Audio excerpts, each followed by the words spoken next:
एक गांव था जहां नमन और चमन नाम के दो भाई रहते थे। नमन बहुत सीधा था, जहां चमन बहुत लालची था। एक दिन वे दोनों जंगल के रास्ते कहीं जा रहे थे।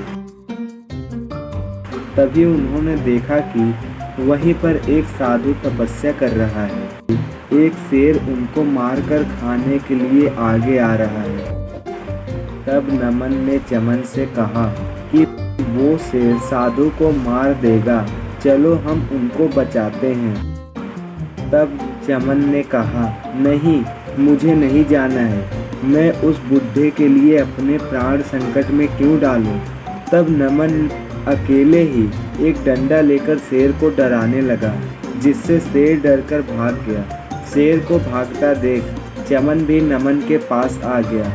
तभी उस साधु ने आंखें खोला और बोला, तुम दोनों ने मेरी जान बचाई है। मेरे पास एक सोने का घड़ा है और एक मिट्टी का घड़ा है, तुम दोनों में से किसको क्या लेना है। तब चमन तुरंत बोला, स्वामी जी, मुझे सोने का घड़ा चाहिए। तब स्वामी जी ने कहा, पहले पूरी बात सुन लो। तब उसने कहा, मुझे कुछ नहीं सुनना है, और वह सोने का घड़ा लेकर चला गया। तब स्वामी जी ने नमन से कहा, बेटा, इस मिट्टी के घड़े की यह खासियत है कि तुम जब चाहोगे, जितना चाहोगे उतना भोजन तुम्हें निकाल कर दे देगा। और वह सोने का घड़ा कुछ नहीं देता है, बल्कि उसे समय समय पर खाना देना पड़ता है। अगर उस घड़े को सही समय पर खाना नहीं दिया जाए तो वह उसे मारकर खा जाएगा।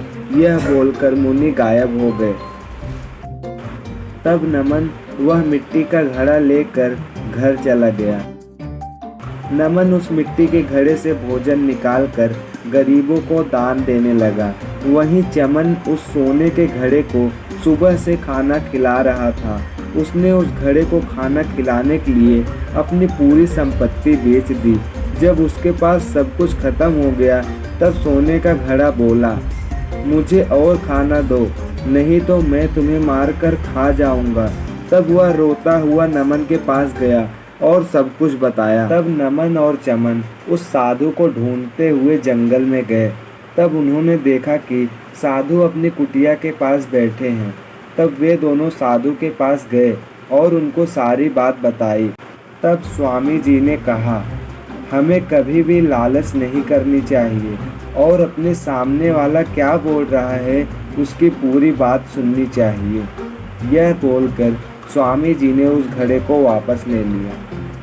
तो बच्चों, हमें इस कहानी से ये सीख मिलती है कि सामने वाला क्या बोल रहा है, हमें पहले उसकी पूरी बात सुननी चाहिए।